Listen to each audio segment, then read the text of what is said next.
கரூரில் நடந்துள்ள துயரம் குறித்து சமூக வலைதளங்களில் அவதூறுகளையும் வதந்திகளையும் பரப்ப வேண்டாம் எனவும் அனைவரும் பொறுப்புடன் நடந்து கொள்ள வேண்டும் எனவும் எந்த தலைவரும் தன்னுடைய தொண்டர் இறப்பதை விரும்ப மாட்டார் எனவும் முதலமைச்சர் வேண்டுகோள் விடுத்திருந்தார். இதுகுறித்த விரிவான விவரங்களோடு எம்முடைய செய்தியாளர் பாரி கார்த்திக் இணைந்திருக்கிறார். பாரி, முதலமைச்சர் விடுத்திருந்த அந்த வேண்டுகோள் குறித்தான முழுமையான விவரங்களை வழங்கலாம். முதலமைச்சர் தற்போது இந்த கரூர் நடந்த துயர சம்பவம் குறித்து ஒரு விளக்கம் அளித்திருக்கிறார். குறிப்பாக அதில் சமூக வலைதளங்களில் சிலர் பரப்பும் பொய் செய்திகளை, வதந்திகளை தொடர்ச்சியாக கவனித்து வருகிறோம் என்றும், உயிரிழந்தவர்கள் எந்த கட்சியாக இருந்தாலும் அவர்களும் நம் உறவுகள் என்றும் முதலமைச்சர்கள் தெரிவித்திருக்கிறார். சோகமும் துயரமும் சூழ்ந்திருக்கக்கூடிய நிலையில் பொறுப்பற்ற முறையில் விசவத்தனமான செய்திகளை தவிர்க்க வேண்டும் என்றும் முதலமைச்சர்கள் கேட்டிருக்கிறார்.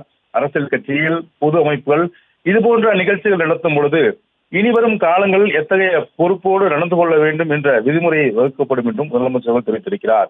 நீதியரசர் ஆணையம் அறிக்கை சமர்ப்பித்த பிறகு எல்லா அரசியல் கட்சிகள் பொது அமைப்புகளுடன் ஆலோசித்து புதிய விதிகள், நெறிமுறைகள் உருவாக்கப்படும் என்றும் முதலமைச்சர்கள் தெரிவித்திருக்கிறார். மேலும் இந்த சம்பவம் குறித்து முதலமைச்சர் தன்னுடைய ஆற்றா துயரத்தையும் வெளிப்படுத்தினார்.